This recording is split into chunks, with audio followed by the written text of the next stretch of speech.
पितृ, जब शंकर भगवान को जल चढ़ाया जाता है 16 श्राद्ध पक्ष में, 16 दिन श्राद्ध के जब हम भगवान शंकर को जल समर्पित करते हैं तो उसका भाग हमारे पितरों को प्राप्त होता है।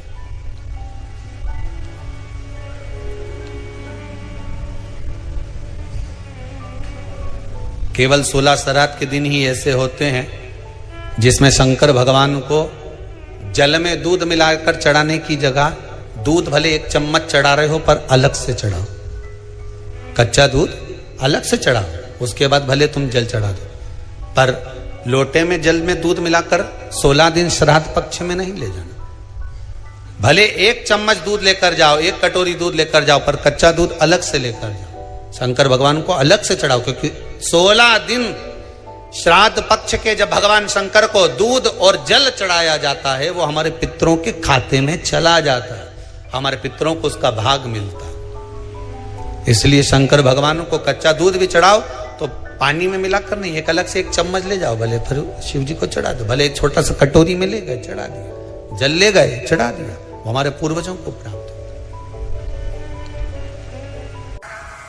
क्या करना चाहिए अगर पितृदोष है और उससे निवारण करना है, शांति पाना है, तो क्या करना होगा?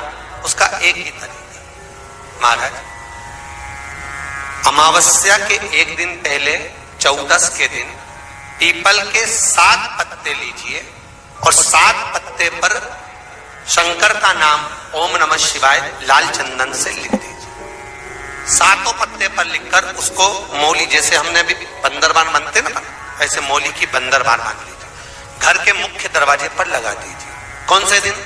अमावस्या की 1 दिन पहले 14 के। अमावस्या के दिन दोपहर के 12 बजे उस बंदरवाल को खोल लीजिए, दूध की कटोरी कच्चे दूध की हाथ में ले लीजिए और पत्ते का, पीपल के पत्ते का अग्रभाग उस दूध में डुबो दीजिए और उसको ले जाकर पीपल के पेड़ के नीचे ऐसा कैसा ही विसर्जन कर दीजिए, कटोरी वापस लेकर आ जाइए।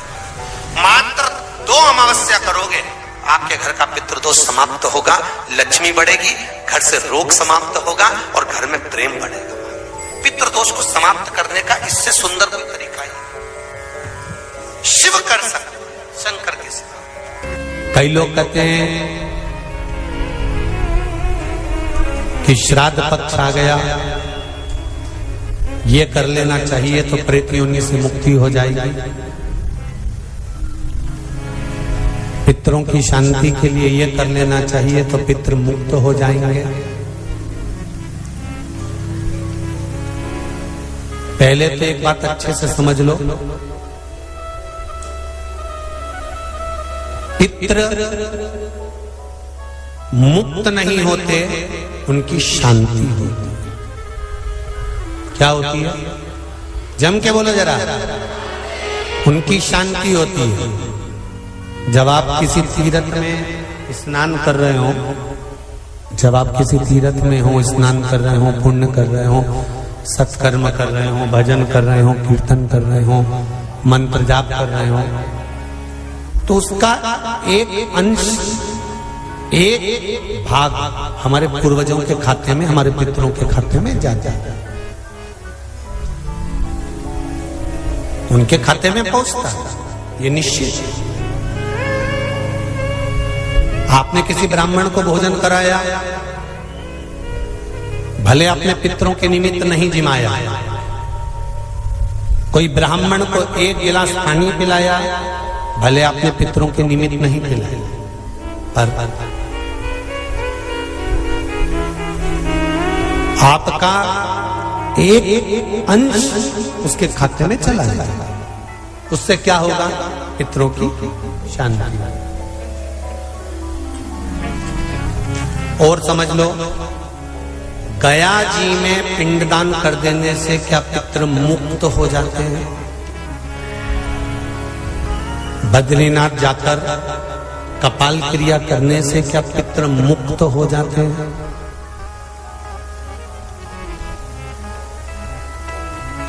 भाई,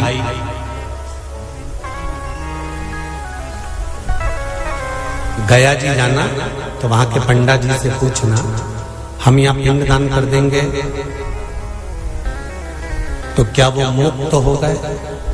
पंडा जी कहेंगे आप अपने पूर्वजों को गया का पिंड देकर, उनका पिंडदान कर कर आप उनको भगवान विष्णु के चरणारविंद में छोड़ गए। पर आप घर जाना तो घर पर जब जब श्राद्ध पक्ष आए तब ब्राह्मण को भोजन जरूर करना। भले तुम धूप मत देना, कौवे का मत निकालना, पर एक काम जरूर करना कि ब्राह्मण भोज कराना। उससे क्या होगा? 16 श्राद्ध में जब हमारे पितरों को, हमारे पूर्वजों को पितृलोक से छोड़ा जाता है तो वो सबसे पहले जिस घर में रहे होते हैं, जहां उनका पिंड घर में दिया होता है, जहां रहे होते हैं, सबसे पहले वो वहां आते हैं, सबसे पहले वहां आएंगे। और अगर तुमने उनकी तिथि पर, उनके वार पर अगर आपने भोजन करा दिया है तो उनकी मुक्तता नहीं, उनकी शांति हो जाती है।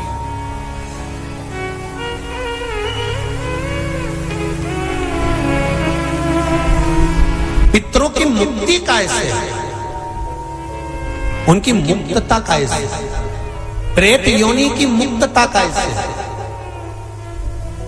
तो कहा जैसे भगवान का नाम लेने वाला व्यक्ति दूसरा जन्म नहीं पाता, उसी तरह भगवान का जो भजन करते हैं, कीर्तन करते हैं, मंत्र जाप करते हैं, या शिव महापुराण की कथा, राम कथा, भागवत कथा, विष्णु पुराण आदि जितनी भी पुराण हम श्रवण करते हैं, हमारे श्रवण करने का एक भाग हमारे पितरों के खाते में जाता है, तो उस कथा के फल से उनकी मुक्ति हो जाती है।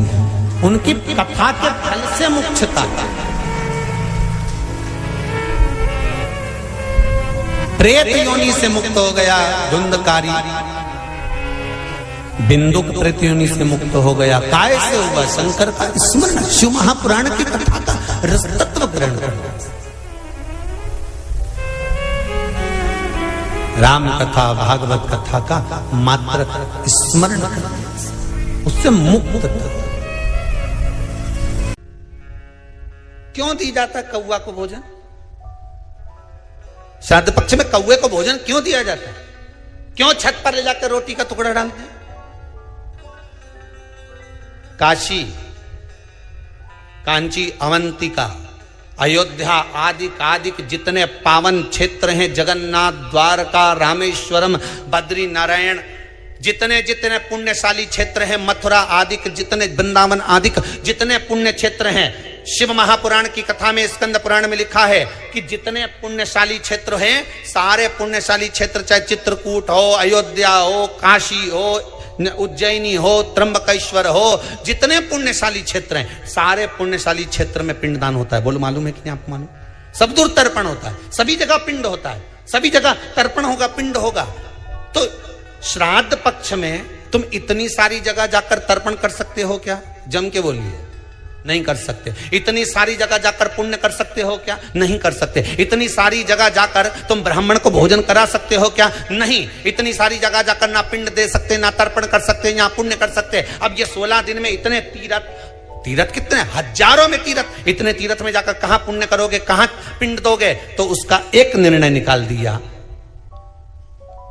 कि पितरों के देवता आर्यमा कौवे पर बैठते हैं। काय पे बैठते हैं?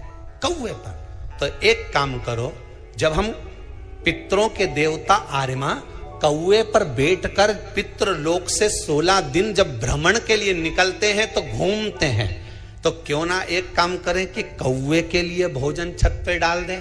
हमारे छत का कौवा जब अन्न का भाग ग्रहण करेगा, पितरों के देवता को बिठाकर जब घूमने के लिए निकलेगा, तो जहां जहां घूमने जाएगा, जब जब बीच में कोई तीर्थ पड़ जाएगा, तो वहां के पिंडदान का फल हमको मिल जाएगा। इसलिए कौवे को भोजन कराया जाता है। एक कौन सी सब्जी होती है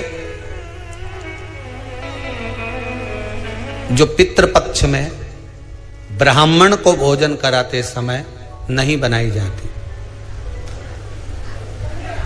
एक तो कुमड़ा, दूसरा पत्ता गोभी, जो बंद गोभी होती है ना, वो बंद गोभी जो होती है ना, पत्ता पत्ता वाली, उसकी भी सब्जी पितरों के ब्राह्मण अगर भोजन करता है तो उसमें नहीं बनाई जाती। एक कुमड़ा, ये जो पेठा बनता है ना कुमड़ा का, ये भी श्राद्ध पक्ष में नहीं खिलाया जाता। महाराज बुरा कोला पेड़ा बोलते, क्या बोलते हैं उसको, उस श्राद्ध पक्ष में उसको भोजन में नहीं दिया जाता, ब्राह्मण के भोजन।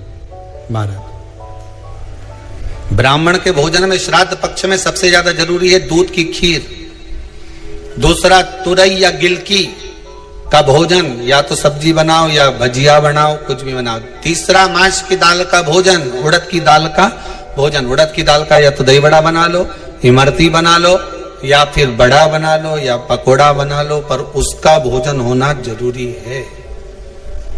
3 भाग दूध का भोजन आहूतों के हिस्से में चले जाता है, गिलकी और तुरई का भोजन पितरों के हिस्से में चले जाता है, मांस की दाल का भोजन, उड़द की दाल का भोजन प्रेतों के हिस्से में चले जाता है। इसलिए ये 3 भाग का भोजन ब्राह्मण जब श्राद्ध पक्ष का भोजन करे तो उसमें बनाना जरूरी।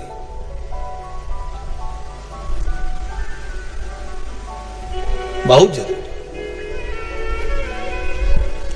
आपके यहां जब श्राद्ध हो भोजन अवश्य